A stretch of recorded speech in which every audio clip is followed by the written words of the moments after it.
Viewer discretion is advised. Washington Commanders. The only stadium saga to rival that of Chicago's, it's no surprise that the Washington Commanders and Dan Synder have turned their search for new digs into a very unfunny sitcom. While nobody can figure out where to put a new stadium, whether it be Nova, DC, or Maryland, some renderings have been released of what the new stadium would actually look like. There was this original origami model that looked like a Tostitos serving bowl for your big Super Bowl party that the Commanders will never be in or host. Then there's this one that looks like it was made in Minecraft. That's actually going to be the training facility. My bad. There's this Maryland proposal with a dome stadium that looks like the old Capitol Center in Landover. And this would require them rebuilding a mall around the stadium, which, I mean, that's never been done before and totally didn't fail. Not in Landover. And then there's this last rendering I have seen, which makes the stadium look like a giant red Pringle, in which apparently the entire outer shell would be an LED light display that could change colors. I don't hate the concept, but I am not a personal fan of dug-in stadiums. I also hear there will be a jail built below the stadium where they can throw Dan Synder into it and have him rot in there like he should. Following the announcement that Dan Synder is selling some or all of the team and that he has been charged criminally, it puts all these plans in limbo. The future of the Commanders Stadium relies heavily on who the new owner will be, or if it's Dan Synder, and whether they can cut through all the red tape and actually get something done. And I'm not talking about the stadium, I'm talking about throwing Dan Synder in jail, where he belongs. Washington Commanders, you knew they were the worst, so let's just go down the list.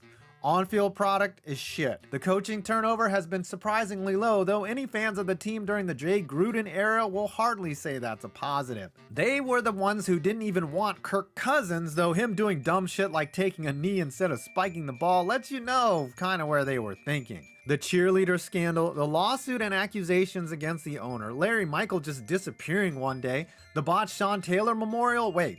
Which one? Lying about the season ticket waiting list, stealing from other owners, being fined for cutting players to circumvent the cap, trading up for RG3, trading for Carson Wentz, a full-on congressional investigation the owner is literally hiding from on his yacht.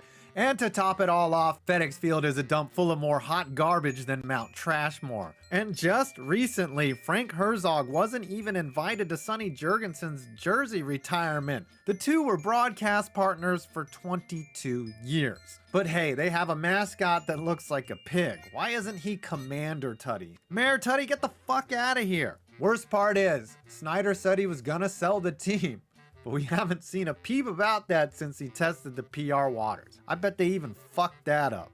But of course, the culture. You know, the culture is actually damn good. The Washington Commanders. It's fitting that the Washington Commanders wouldn't be able to find consistent leadership from the QB position since their owner is also a piss-poor leader. They haven't had a QB start in 4 consecutive seasons since Mark Rippon in the late 80s/early 90s. But things got markedly worse when Dan Synder bought the team in 1999. Since then, their main problem has been quick fix solutions to the QB position rather than being patient and waiting for talent to develop. Their drafting has been mediocre at best. RG3 was great until he got hurt. Jason Campbell was sus, and Kirk Cousins turned out to be a steal of the draft for the Vikings. Unfortunately, the late Dwayne Haskins didn't pan out, and they spent a lot of draft capital on him. The real problem has been free agency and trades, where the rental process for the Commanders has been like booking one-star Airbnbs. Donovan McNabb, one-legged Alex Smith, Ryan Fitzpatrick, Case Keenum, Carson Wentz, all guys acquired on the downside of their careers and way past their prime. Who's to blame? Clearly Dan Synder, who has meddled in the team affairs and handcuffed his football guys into making bad decisions. They have had turnover at head coach, but since Mike Shanahan, their coaches have gotten at least 3 years to prove their worth. And none of them have. Personnel has also been a problem, with them letting all-pro left tackle Trent Williams go because of poor medical treatment. Again, that points to the leadership up top, and unfortunately, despite the world wanting to happen, that's not gonna change. Oh yes, the house Josh Harris inherited, the rotting, steaming dump that is FedEx Field. Are we ready to run down what a shithole this place is once again, because that's what you came for? We know about the bad plumbing, the drainage issues, the collapsed rail, which has resulted in a lawsuit, the terrible injury-inducing turf, the fact that it takes several days to leave the place because of traffic, and the inaccessibility due to greed, but really the place has just been the embodiment of Dan Snyder's tenure as owner of the team. And like most properties in the area, the new owner is coming in and overpaying for a massive fixer-upper. Though I don't really think there's much you can do to this place. Also, it really bothers me that out of all the stadiums in major North American sports, this one is still not rendered in 3D. Even busted ass abandoned RFK has polygons, but this piece of shit still has me stuck on a two-dimensional aerial view. Fuck you, Dan Snyder. Not his fault, it's Google Maps' fault. No surprise this turd is ranked number 30. I've covered it in detail on this channel. Of course, we know all about the sewage, the overflowing toilets, the collapsing rail, the reduced seating capacity, and the awful turf which grinds through more limbs than a slaughterhouse in the fall. But did you know that this place also really sucks? Tom was actually not able to visit this summer.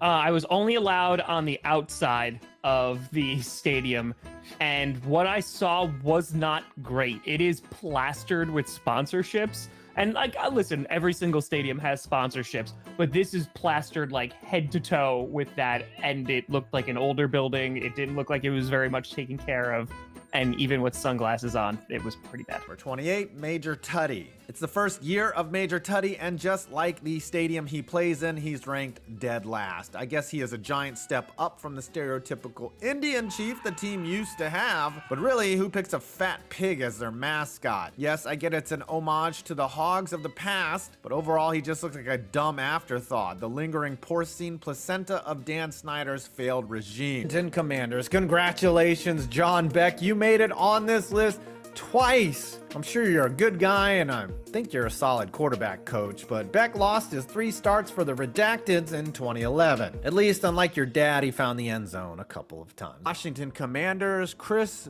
Blewett. Washington was home to the only MVP kicker in NFL history, Mark Mosley, who won the award in the strike-shortened season of 1982. Geez, they must have been desperate to hand that trophy to anyone. If there was a least valuable player, it might have gone to Chris Blewett, who very appropriately missed 3 of his 5 kicks for the football team in 2021. Yep, play the sound bites.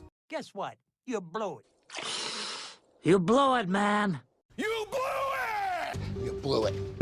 You blew it, boy! You really blew it! You blew it! You had it all and you blew it! You blew it! You blew it! You blew it. Washington Commanders, Emmitt Smith. Though the Commanders have a long and storied rivalry with the Cowboys, you know, before the whole theme got ruined, I had to go with Emmitt Smith as their most hated opponent of all time. In 24 games against the then Skins, Smith rushed for 2,440 yards, 23 TDs, and even caught one for good measure. He had 3 games over 150 yards rushing, probably garnering 150 fuck yous in the process. Tony Romo was a close second, but he was actually only 11-9 versus the reskins. Washington Commanders. On one hand, it's hard to hate a man who finessed Dan Snyder out of $41 million guaranteed, but Commies fans will remember his exceptional lack of effort on an infamous Monday Night Massacre at the hands of the Eagles. And Albert Haynesworth might also be hated by people who don't like having their faces stomped on. Washington Commanders, Dan Snyder. Oh, you knew this pathetic, sad man would be here. Look, I've covered this guy until I'm red in the face. In fact, I did a 12-minute video on this asshat. The guy sued a newspaper because they criticized him.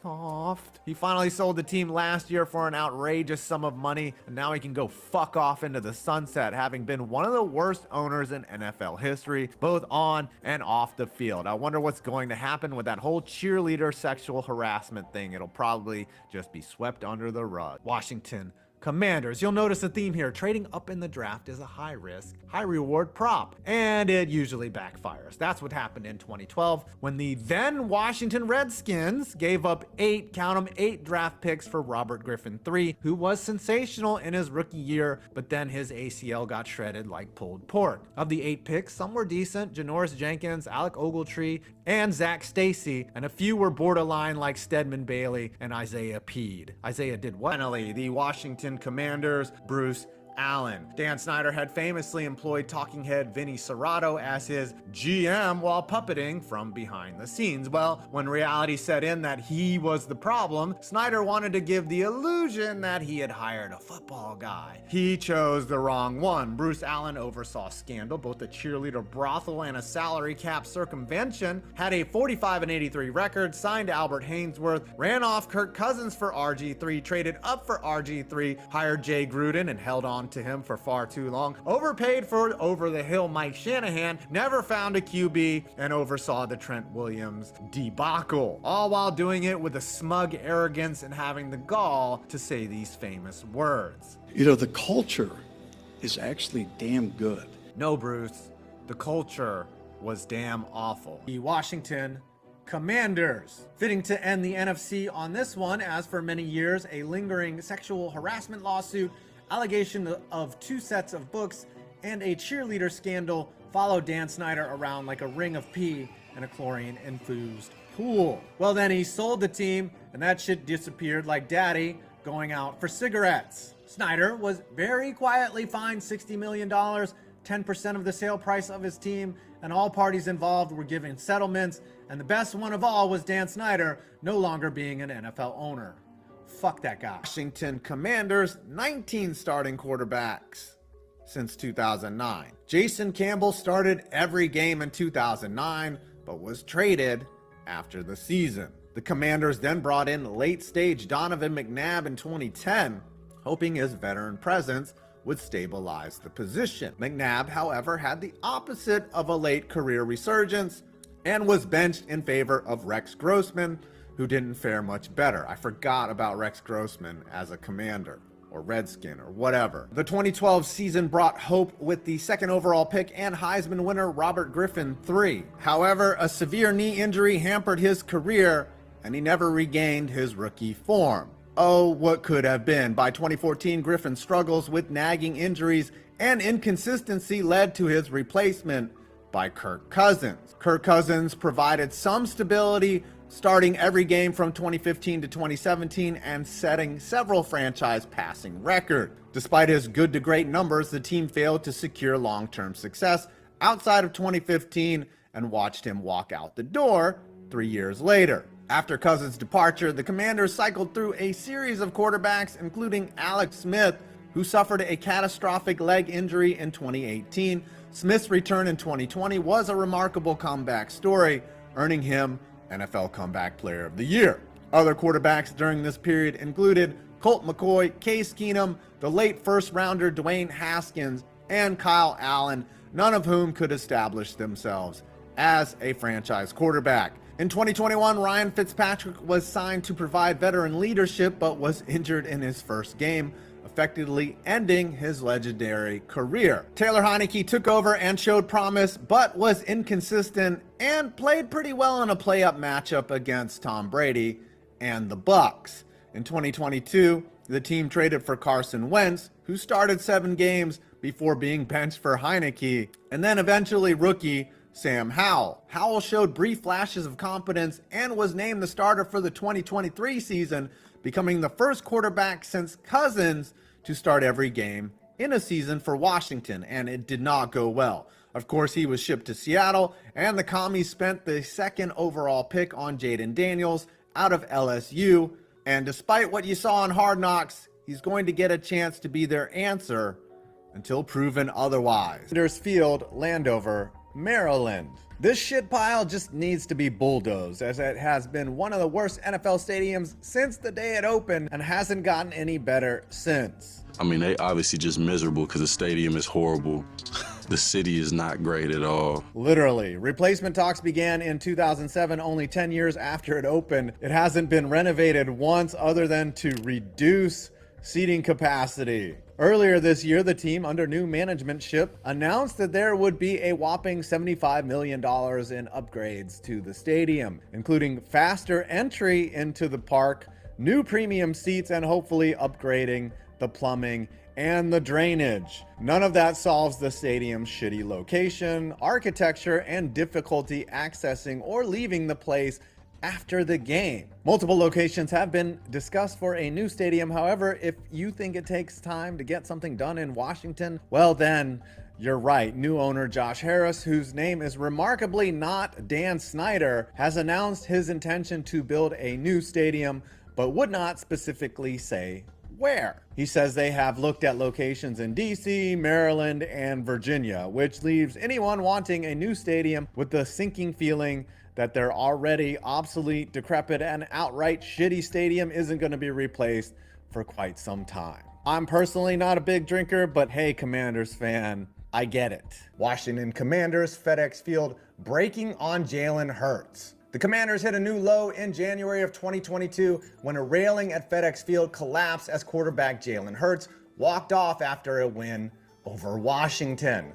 Several fans fell dangerously close to Hurts, highlighting the dilapidated condition of the stadium. This photographer got crushed though. Oh, great heavens! This was emblematic of a losing culture that was spearheaded by human cancer Dan Synder. Oh look, he leaves and immediately the team is doing better. Who would have thought the idiot in charge was the problem? The Washington Commanders. Super Bowl 18 was supposed to be a coronation of the Washington Redskins, as they were the defending champions, ready to face a lowly Raiders team which was representing the inferior AFC. You see, back in the day, the NFC used to dominate the Super Bowl. If there was sports betting back then, everyone would have picked the burgundy and gold, as they had John Riggins and a fierce defense. That shit did not happen. Riggo caught the flu before the game, and then Jim Plunkett and Marcus Allen took back their native lands, and not just an upset, but an absolute blowout, winning 38-9. Washington Commanders 2013. The Commanders' 3-13 season was marked by drama both on and off the field. It was a season of dysfunction, and a promising 2012 campaign disappeared like the cartilage in RG3's knee. This was a team coached by legend Mike Shanahan that featured future star coaches like his son Kyle, Matt LaFleur, and Sean McVay. My God, Dan Synder was so fucking dumb. I wish he was still the owner. Jim Zorn, Washington Redacteds. Washington fan is still trying to make sense of the Dan Synder era, and though having Jaden Daniels helps, moves like hiring Jim Zorn back in 2008 are still more perplexing than how the Costco guys got famous. Jim Zorn was a scrappy QB for the Seattle Seahawks back in the day and was a longtime offense and QB coach from 1988 until 2007, spending 6 years with the Hawks. So when there was a vacancy at coach for the Redacteds, who were coming off a playoff appearance, it seemed like the team would find an experienced coach to lead the team. Nope, they perplexingly went with Jim Zorn, who had no head coaching experience and only 2 years of being an OC under his belt, all in college. The hire left a lot of people scratching their temples, as the team had just been led by legendary coach Joe Gibbs, who was sucked out of retirement by a fat paycheck, which he probably used to fund his NASCAR team. Zorn finished 8-8 his first year and then dropped to 4-12 and seemed awkward and dorky throughout his tenure as head coach. He last coached in 2020 in the XFL as the head man for the Seattle Dragons, and they finished 1-4. Washington Commanders. I'm not convinced you are any good, but you sure as hell are lucky. Remember, Dan Quinn is still Dan Quinn, and he will eventually Dan Quinn when the time is right. Yes, you made it back to the playoffs, but just like Zach Ertz against the Steelers, you are going to come up short. And no matter what, your stadium is still a dump, and you don't even know where the next one is going to be, but I guarantee you it'll be publicly funded because you already love paying taxes. Washington Commanders. 2019, Dwayne Haskins. There's no way around it. Haskins was a miss for Washington before going to Pittsburgh and spending a year as a backup, and then he was tragically taken from us too soon last year. Rest easy, Dwayne. 2019, Montez Sweat. Sweat has developed into a very, very good player and therefore is a hit. 2020, 2020, Chase Young. No offense to Tom Brady. Young to me has always been a little bit overrated as a second overall pick, has just 9 sacks through 2.5 seasons. I'll say he's been mid. 2021, Jamin Davis. Davis went from being really bad as a rookie to just solid as a sophomore, but he is a freakish athlete and has unlimited potential. Thus far, though, I'd have to say he's been mid. 2022, Jahan Dotson. Dotson had 7 touchdowns as a rookie and looks to have massive potential down the line. I'm going to go out on a limb here and say that he is a hit. Washington Command Skins team, whatever. 1991, Mark Rippon. I talked about this before, but Mark Rippon in 1991 had a very underrated and overlooked great season, probably because he never duplicated it again and fell off soon pretty quickly after 91, but 3,500 yards, over 8 yards per attempt, being sacked just 7 times in 19 games, while also winning the Super Bowl and winning Super Bowl MVP. That's a hell of a year, and it's the best combination of individual stats and championship that any Washington quarterback has ever seen, which gives it the nod for me. Washington Commanders. Washington, through years of hard work under now ex-owner Daniel Snyder, has somehow managed to become the model of both embarrassment and irrelevance at the same time. It's so bad that nobody cares they have 3 rings, 2 of which came in strike-shortened seasons, so do they really count? As an Eagles fan, I can tell you Washington is the NFC East equivalent of the handicapped relative you've heard a lot about from your parents, but have actually only met a couple times at family reunions. No Eagles, Giants, or Cowboys fan even give Washington any peace of mind because they don't deserve it. 2 playoff wins and only 7 winning seasons over the last 30 years? That's right. They've had more team names than playoff wins since 1993. Once in a blue moon, they win a division title with a 7-9, 9-7, or 10-6 record, go one and done in the playoffs, and then revert back to being dog crap. The only time in the last 30 years where it looked like they might actually have a future was the 14 or so games RG3 played as a rookie before his knee did the stanky leg in the playoffs. Snyder is gone, but for as awful as he wasn't the one on the field getting destroyed all these years. Until Washington actually hits on a franchise quarterback, they will never be anything to worry about. And I can already tell you that Fat Baker Mayfield, aka Sam Howell, will not be that guy. But I'm saving my most triggering opinion for last, as any smart content creator would. Here we go. Sean Taylor is massively overrated because he died young. Could he have become a Hall of Famer? Maybe. Would he have become a better safety than Ed Reed and Ronnie Lott? Fuck no. He might not have even become better than Troy Polamalu or Brian Dawkins. Nobody is perfect, and we all make mistakes. Being a Washington Red Commanders team fan is some truly sick shit. Right up there with murder and hiding the remote. Finally, the Washington Commanders. Very simple. This name promotes war and it glorifies war, because guess what happens in war? You have commanders, and commanders are a part of the chain of command in the armed forces. And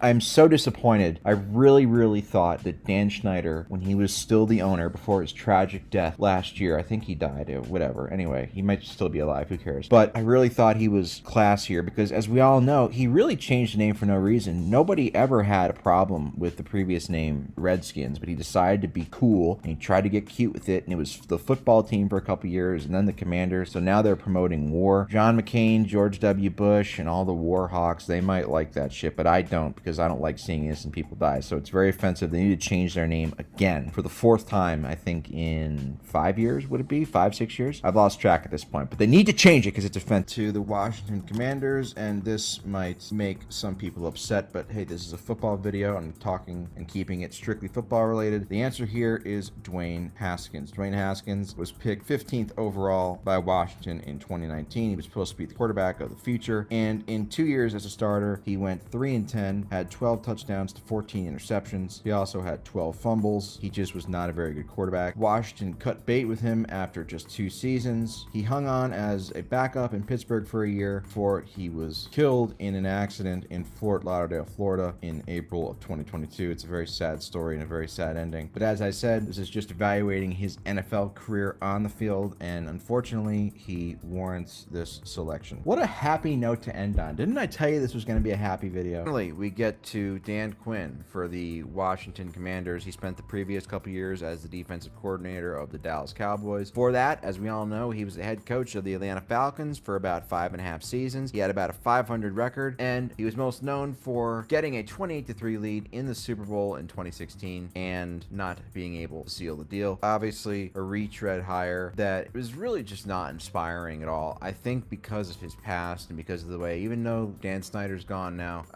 I think it's going to be a bit of a bumpy ride for Dan Quinn in Washington. As long as Jaden Daniels, if he doesn't pan out, it's going to be pretty rough. But I think if Jaden Daniels does pan out, hey, who knows? Maybe Dan Quinn will actually win a lot of games. I don't fucking know. But I'm not particularly enthused by this hire, although as an Eagles fan, I don't mind it. I'll say his hot seat ranking, 1.5 out of 5, just because everybody will always be thinking about the 20-3 blown lead in the Super Bowl with Quinn. And rightfully so. I mean, god damn it, did you really? I can't even talk about it. I'm sorry. Finally, the Washington Commanders, Jaden Daniels. Physically, he has everything you could want in a quarterback. He has all the tools to succeed at the NFL level. He can make any throw you want. He's a great athlete. He played about 15 years in college. He was college teammates with Brandon Ayuk, by the way, which is, at Arizona State, which is why, so that tells you how long he was in college. Played about 15 years in college, so I don't expect a long learning curve for him in the NFL. Somewhat similar to Bo Nix. They both played like 30 years in college. I don't know if any of you saw the picture of his elbow when he was going back to pass. It was literally like a fucking machete. He can stab you to death with his elbow, which could come in handy against oncoming pass rushers this season. I want to believe in him, I really do, but things always seem to go wrong for Washington quarterbacks ever since their last Super Bowl win in 1991. And really, you can look no farther than RG3, who looked like a franchise quarterback and then was ruined after one season. Washington just seems like,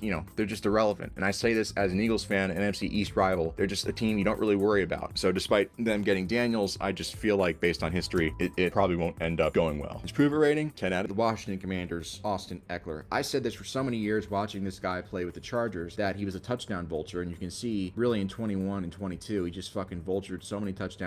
He's not a great player. He's okay, but his numbers, people look at his touchdown numbers and they say, oh my god, he's an unbelievable player. They look at his receptions. Oh, he's okay. He's not great.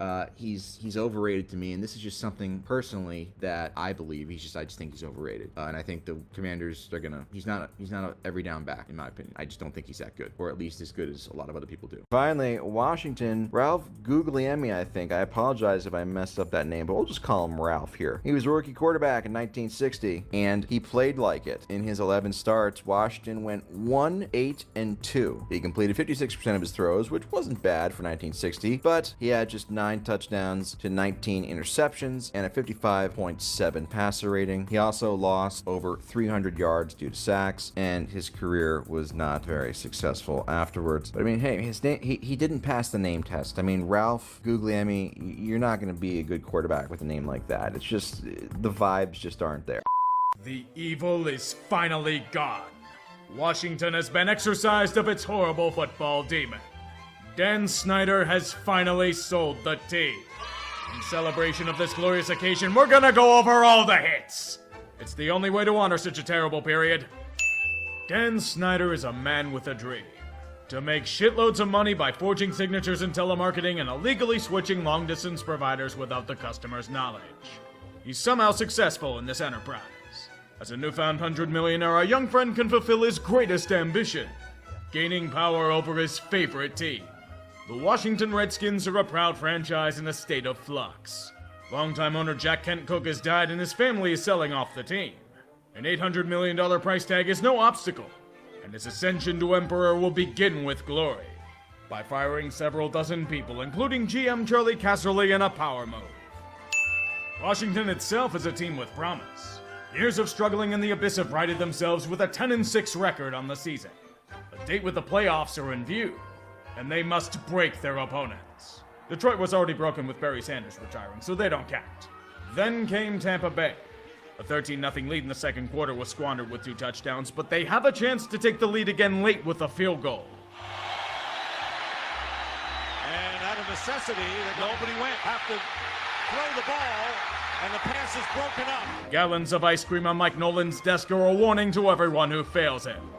He does not like vanilla. Dan Synder is hungry for victory, and his new right-hand man, failed actor and part-time clown Vinny Serrato, will help him in this quest. The goal for this offseason? Throw money at legends of the game. His Voltron will be assembled. The 1993 Pro Bowl team awaits. Bruce Smith, Deion Sanders, Jeff George, Adrian Morrell, Mark Carrier. Oh, Andre Reed is on the team in his twilight, drafting LeVar Arrington and Chris Samuels for the youth movement. Expectations are sky high, and Dan will claim his reward, breaking a contract to hold training camp in Frostburg, Maryland. $10 to watch practice at Redskins Park, and $10 to park your car. A fruitful one it definitely is. Massive regression thanks to Snyder's incessant meddling with the team. A 6-2 start has led to a small skid. 4 of 5 losses are unacceptable to Dan. Norv Turner here for a long time? More like not for long. Fired with 3 games left in the season for a yes man. And the collapse leads to a brutally disappointing 8-8. You're telling me that throwing money at everything doesn't succeed most of the time? Well, might as well keep trying. Dan needs a new man at the top of the helm. In his self-imposed exile, Marty Schottenheimer is one of the best coaches available in the market. He desires full control, so be it. He tells Vinny Serrato to go back to his failed acting career? Very well. This is the year they return to glory. They know it.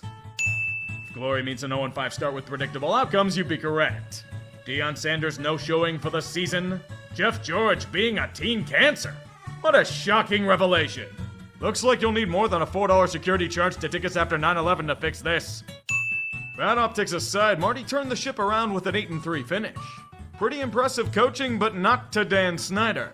Our failure of a man desires more entertainment from his leper colony.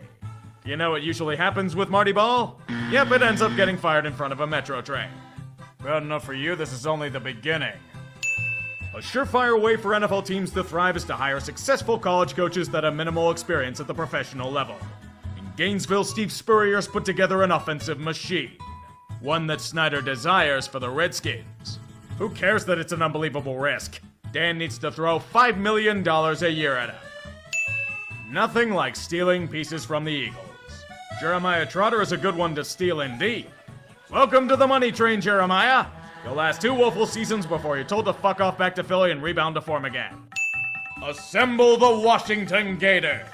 Danny Werfel, Shane Matthews, Willie Jackson, Chris Doring, Jaquez Green.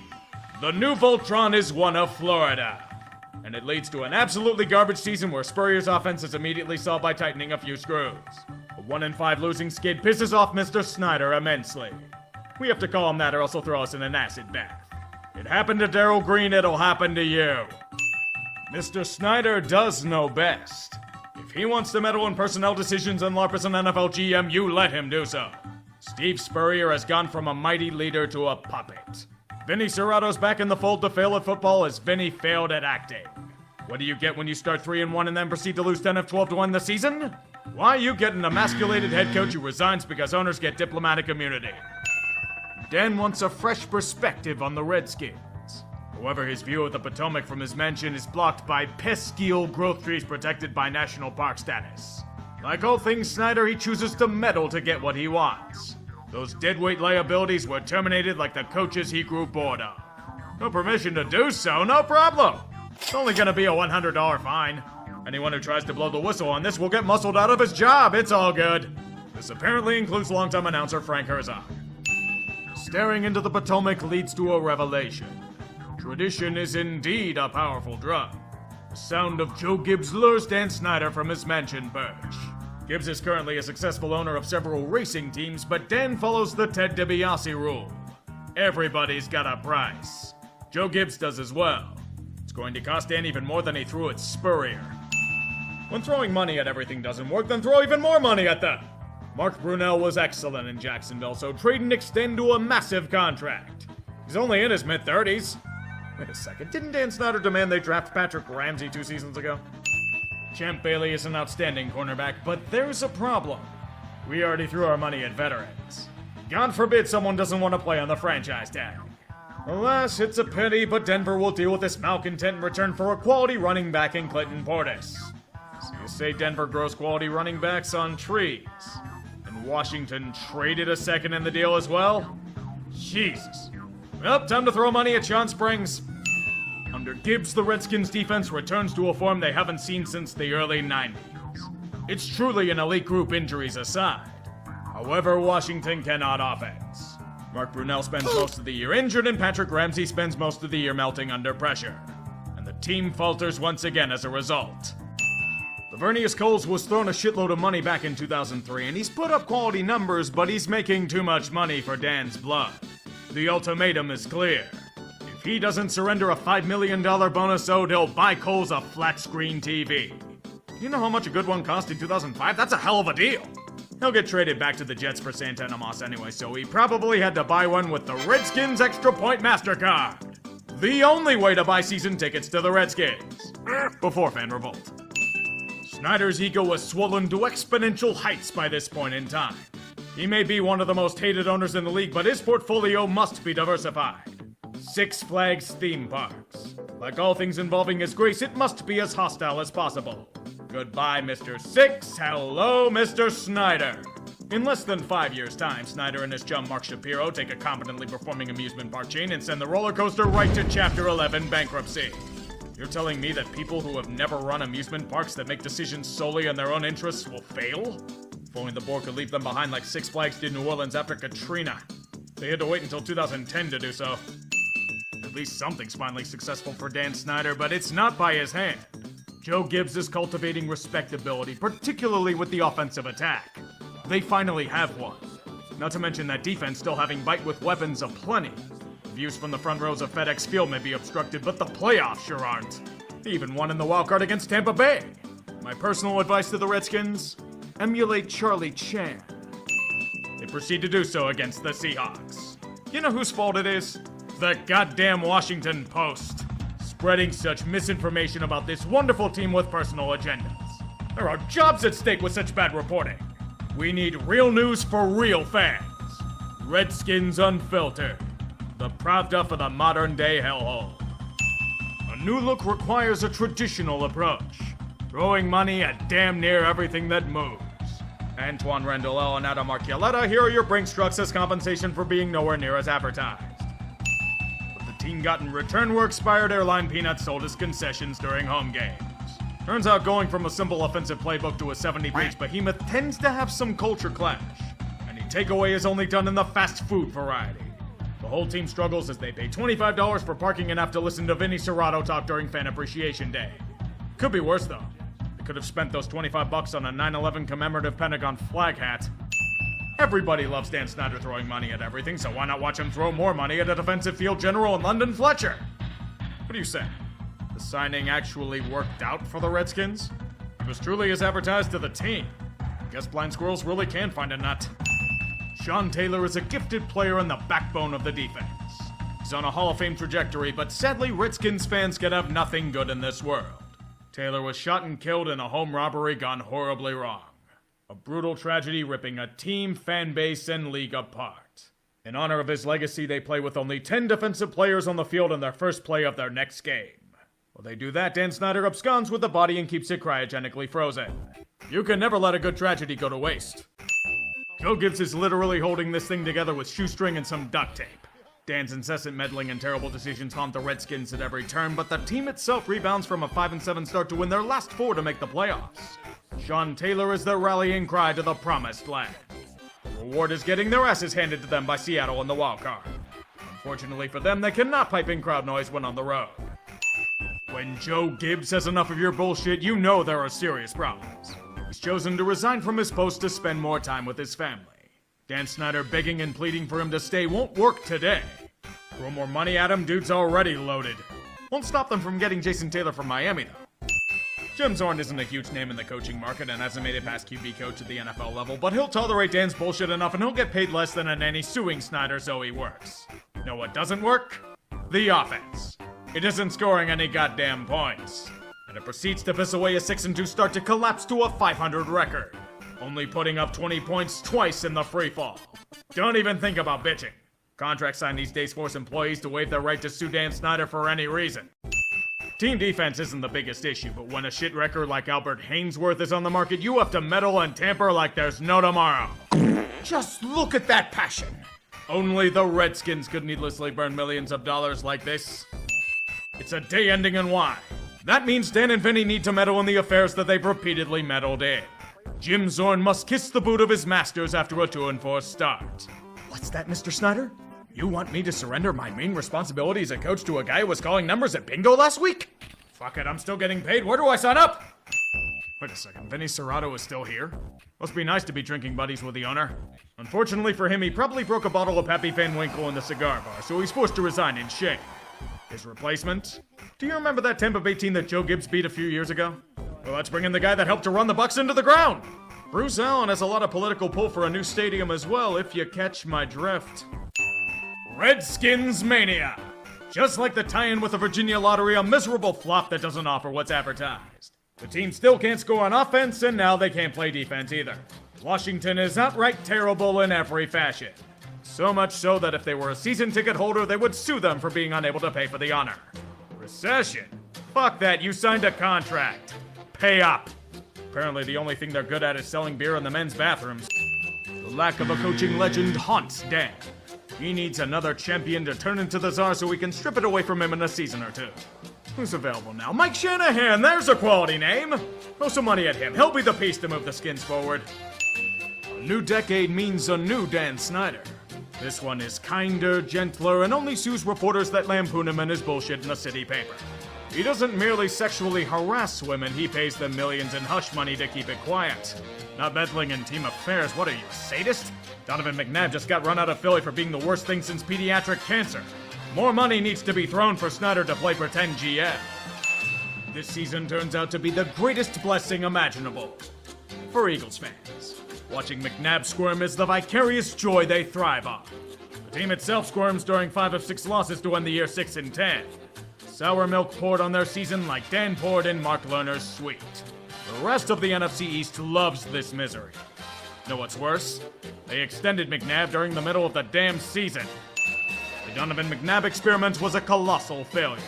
There's nothing else to do but watch Rex Grossman overthrows receivers by at least 20 yards. Washington itself overthrows its season by that amount and then some right into the hands of a free safety. Lacking an elite quarterback has made Mr. Synder uneasy in his mansion. Long as he poured himself many a scotch alone in his vault of gold. Dan needs to make his mark known once again. Throwing money hasn't worked, but perhaps throwing draft picks around can. They unfortunately can't ruin Andrew Luck, that's Indy's blessing. However, RG3 is ripe for the taking and the Rams already have a QB. Welcome to the future of football, baby. With this massive trade, Synder will become the genius he fancies himself by drafting another quarterback in the 4th round that same year. RG3 is an instant revelation.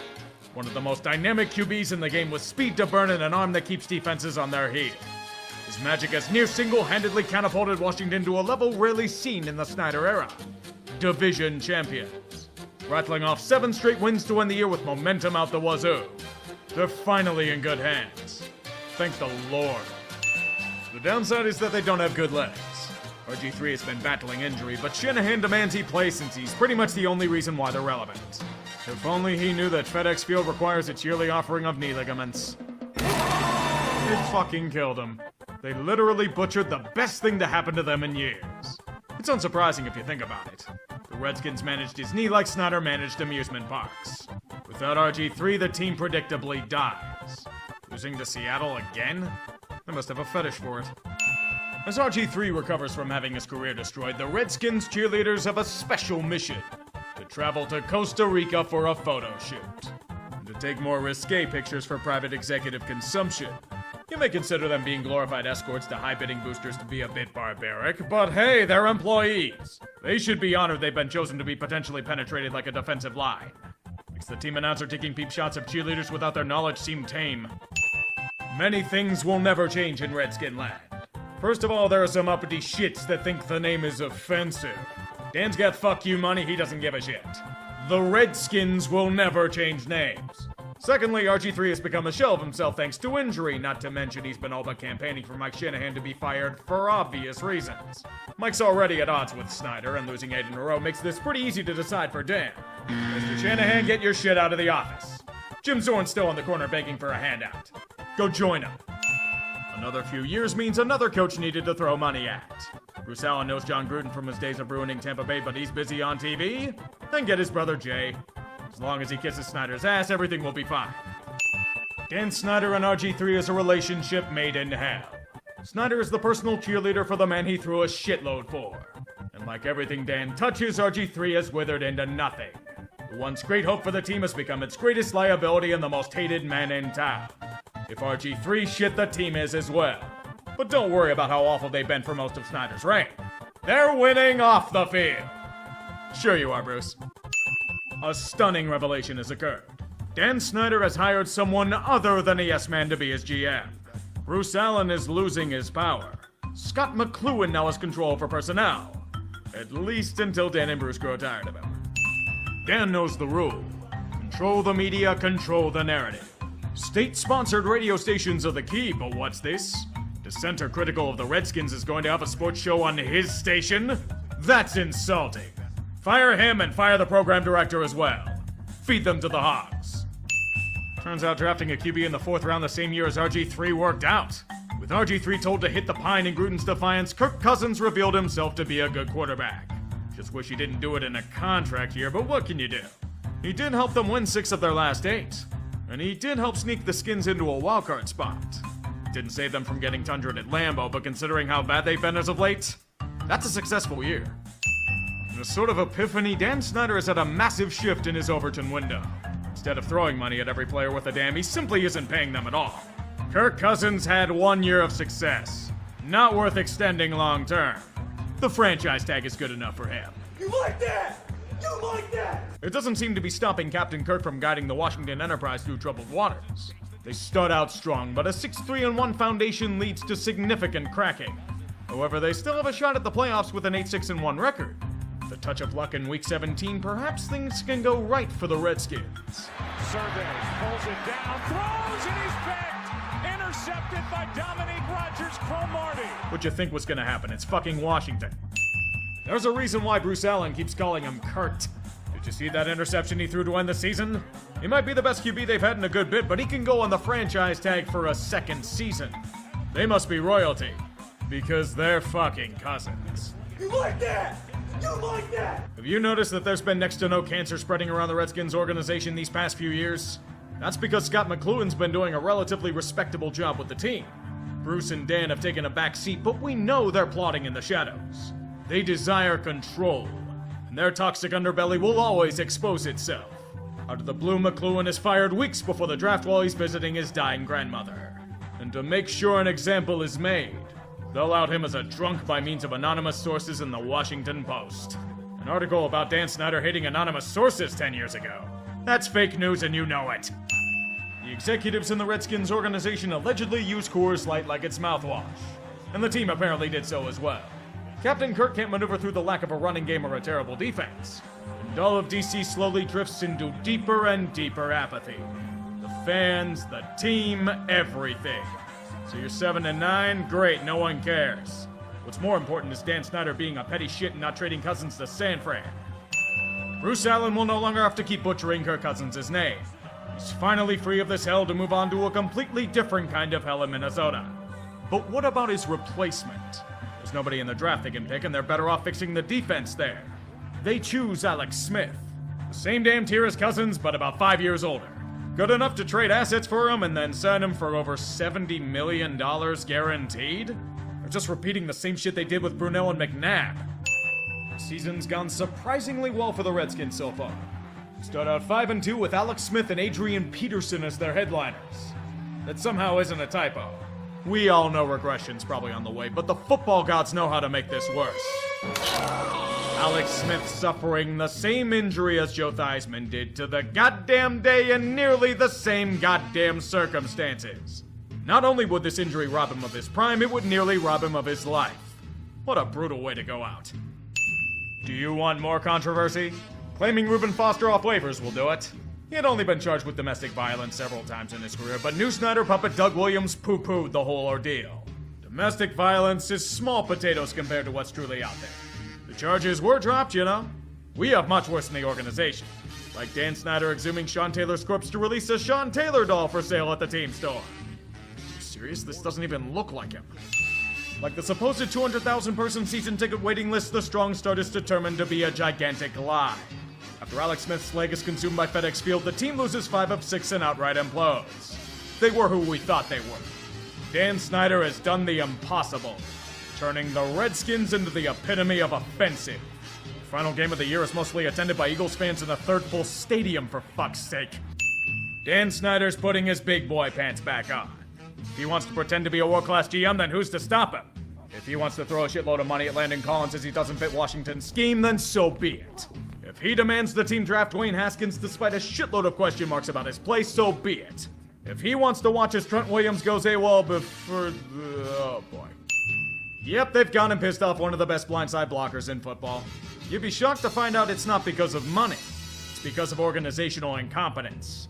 Team doctors misdiagnosed and ignored a bump on his forehead that wouldn't heal for years. Wouldn't you know it, that bump was cancer. Fortunately, he got it removed in time, but he refuses to forgive the Redskins for it. Washington responds in kind by failing him at his physical and not paying him for the year. So he's apparently an issue, but a guy whose girlfriend died under incredibly suspicious circumstances is completely fine? Trent Williams' story is somehow a symptom of cancer in the organization itself. Everything is a complete shithole. Starting out the season 0-5, Jay Gruden is released from this hell, but he's merely a blip on the radar of hell itself. We know who the real villains are, and they're holding themselves accountable. No, not Dan. He just took Bruce Allen to put his foot in his mouth. How would you describe the culture surrounding this football team? You know, the culture is actually damn good. This is the epitome of the Redskins under Dan Synder. Everything going to shit. The workplace is literal cancer. A culture of fear permeates everything, yet Dan and Bruce feel it's perfect. The ignorance truly is damn good. The team is fucking terrible, but the culture is so good most home games are flooded with opposing fans. And some games have tickets for as cheap as $5. Attendance at FedEx Field is cratered to levels unimaginable 2 decades ago. A withered husk is all that's left. Dan Synder is a locust, merely consuming everything in his path and then moving on to the next target. Speaking of that, Bruce Allen isn't getting Dan the new stadium he wants, so he can get the fuck out. About 10 years too late if we're being fully honest. A new decade means the same old Dan Synder. Instead of looking within and realizing that he's incredibly incompetent at anything related to business, he'll keep thrusting himself in the spotlight. He's going down to the riverboat in the Chesapeake to gamble on Mike Shanahan 2.0 and Ron Rivera. If it hasn't worked 9 times before, it'll certainly work this time. Happy Thanksgiving, everybody! Dan Snyder's long-term goal has always been to keep them as the Redskins. Tradition is paramount. Dan's traditions may be a terrible on-field product, constant meddling, shafting minority owners, and a highly toxic workplace, but the name will never change. Unfortunately for him, corporate sponsors feel like pandering to modern trends. Like Dan, they also follow the Ted DiBiase rule. Everybody's got a price. Threaten to pull your sponsorship money and Dan will curl up into a ball. He must relinquish his greatest treasure. The Redskins' name is now history. In a mark of petulance, Mr. Synder removed the native and kept the lad. Their moniker now? The Washington Football Team. It doesn't have the same ring to it. Alex Smith didn't die? He's back in the NFL? Holy shit, miracles really can happen. Dwayne Haskins had upside coming out of college, but his only upside for Washington has been severe immaturity. A total mess on the field, arrogant off of it, proceeding to do nothing but piss everyone off and violate nearly every protocol in the book. When you're getting benched for Taylor Heineke, it's over. Don't even try to clear out your shit, it's already been thrown out onto the street. Synder sure knows how to pick his QBs, doesn't he? So you're telling me that the Redskins were in one of the most pathetic divisions in football, put up a somewhat respectable win streak to end the year, and won the NFC East because Philly drank stupid juice? Luigi won by doing nothing. They're gonna get destroyed in the wildcard, but it's a nice story. Nothing like getting your ass kicked by Tampa Bay at a home game with somehow fewer fans than they had before. 2020 was truly a weird time for all of us. Let's never go there again.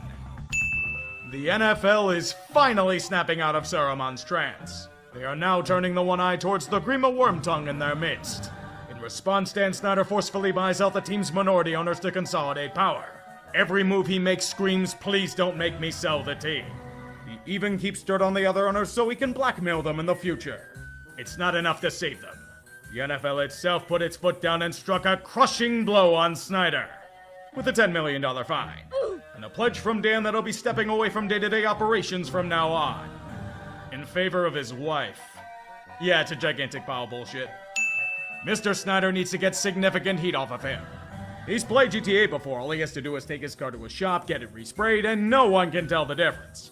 Sean Taylor's corpse has freezer burn and had maggots infested the last time it was dragged out, but let's do it again with a jersey retirement ceremony. They introduce Sean Taylor Boulevard in front of porta potties. Dan Synder looks like he's recovering from a massive hangover, and the whole ordeal is completely half-assed. Like, half-assed may be a generous term for what they threw out as tribute. You wanted goodwill? Good news, the only thing it's coming out of is a liquor handle. Hail to that Washington Football Team. Unlike stars of the past, it never dies. I wasn't kidding when I said it never dies. The NFL is actively investigating the football team's emails for any potential misdeeds and violations of federal law. If you're Dan Synder, what do? If you answered throw someone completely unrelated to the team under a bus to escape your own failings, you'd be correct.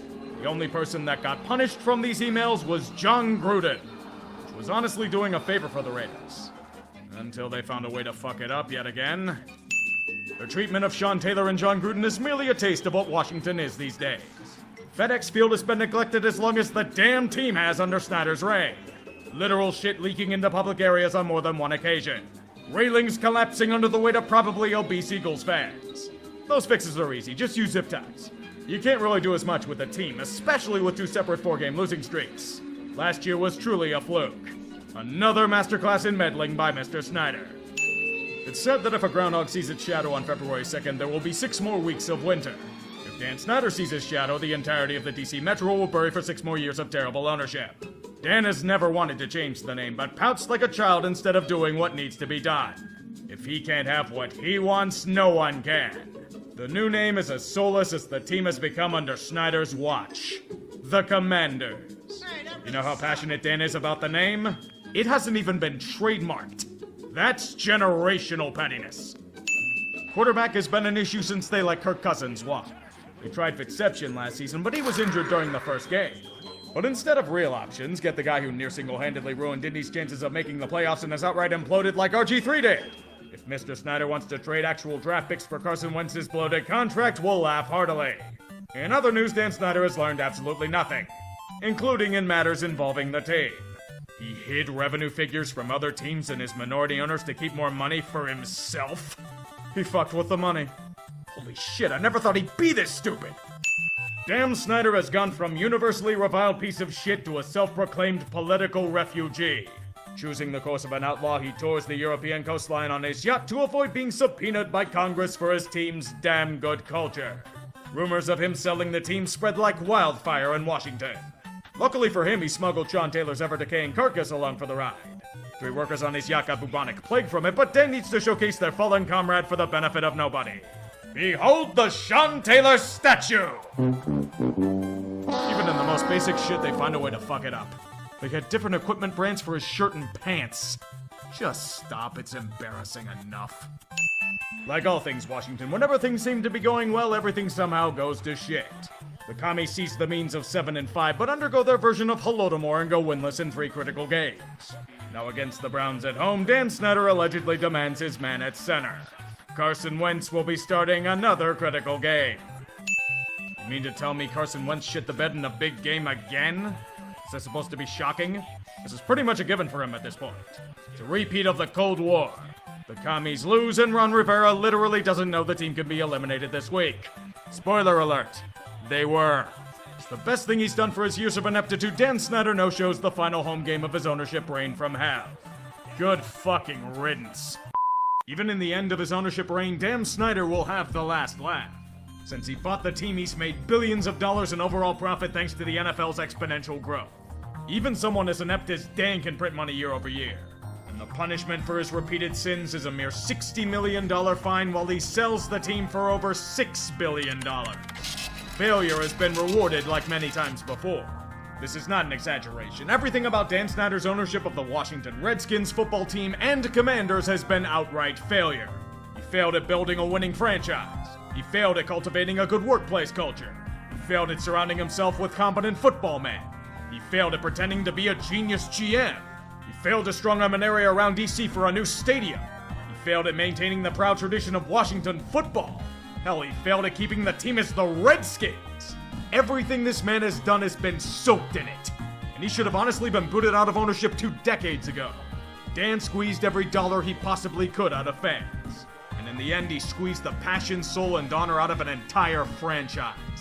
Anything that stood when Synder bought the team has been long gone. His team's only benefit is as a punching bag for those in their division. There is legitimate argument to him being the worst NFL owner of all time. And that's no small feat. It wasn't just that he was incompetent at everything related to the job. While doing so, he fancied himself as above everyone else, be it employee, player, coach, or even fellow owner. Sneering disrespect to the game itself. And as long as Josh Harris has a pulse, he'll be infinitely better as an owner. The words that best describe his legacy, though? The culture is actually damn good. And now it's damn dead.